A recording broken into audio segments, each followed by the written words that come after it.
Pabor ba kayo na tanggalin na ang K-12 program at ibalik ang 4 years sa high school? Ano ba talaga ang mas maganda? Kinilala ni Education Secretary Sani Angara ang mga panukala sa pagpapatupad ng kurikulum ng senior high school sa ilalim ng programang K-12.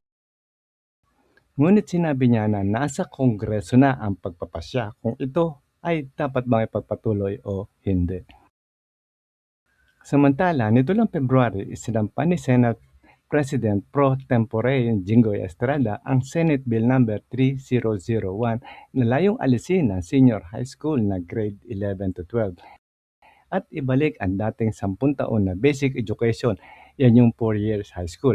Ito ay base sa argumento na hindi raw umabot sa layunin ng K-12 na gawin ang graduates na job ready.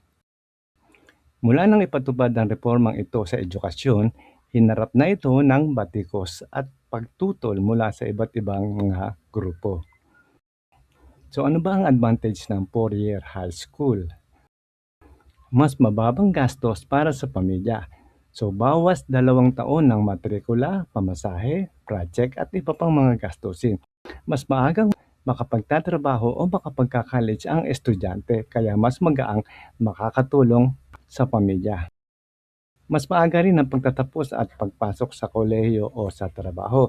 Kung 4 na taon lang ang high school, mas bata ang edad ng pagtatapos. Mas maaga rin makakapag-enroll sa kolehiyo o pumasok sa workforce. Mas kaunti ang pressure sa paaralan at guro. Ito, importante ito, no?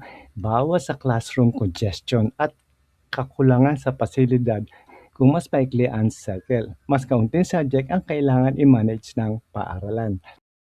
Mas simple at mas pamilyar na sistema dahil dati na tayo dyan, ano? Babalik sa dating nakasanayang bago ipatupad ang K-12. Mas malinaw at direkta ang pathway. So galing ka elementary, 4 na taon sa high school at then kolehiyo. So ano naman ang advantage ng K-12 program? Ang programang senior high school ay idinisenyo upang ilapit ang sistema ng edukasyon ng Pilipinas sa pandaigdigang pamantayan sa pamamagitan ng pagsisilbing tulay sa pagitan ng high school at kolehiyo. Ayon sa DepEd, ang programang K-12 ay itinakda ng batas sa ilalim ng Republic Act No. 10533 o ang Enhanced Basic Education Act of 2013.